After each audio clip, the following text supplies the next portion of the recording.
What's the creepiest true story you've experienced that no one believes when you tell them? I told this once on Let's Not Meet, but I'll go over it again.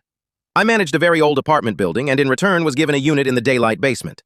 My neighbor was an elderly fellow that was on palliative care. Every day I would walk past his unit to get to my office.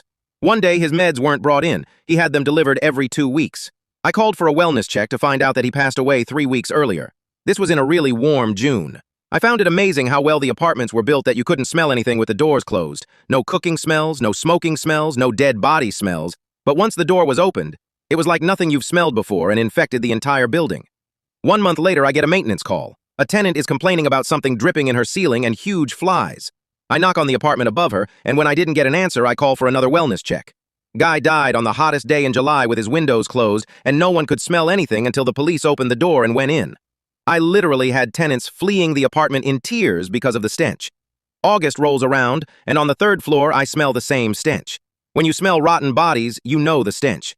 So I call for the police again. They come in and agree that is the smell of human decay. But here's my problem. By law, I can't just let myself into apartments without there being an emergency. I have to give 48 hours notice. None of us could really define where the stench was coming from, but we all agreed it was of a dead body. It's a very particular smell. So I went to my office and printed up notices that I would be conducting inspections on their floor. I went home that night, and as I was lying in bed, it occurred to me, no one could smell anything until the door was open. That means someone came and left. I racked my brain trying to remember who lived on that floor, but there were 100 units and I was fairly new. Someone opened the door and closed it. During the inspection, we found one unit that was bleached from top to bottom. Bathroom, kitchen, windowsills, walls. Every small comfort that's usually found in apartments was not there.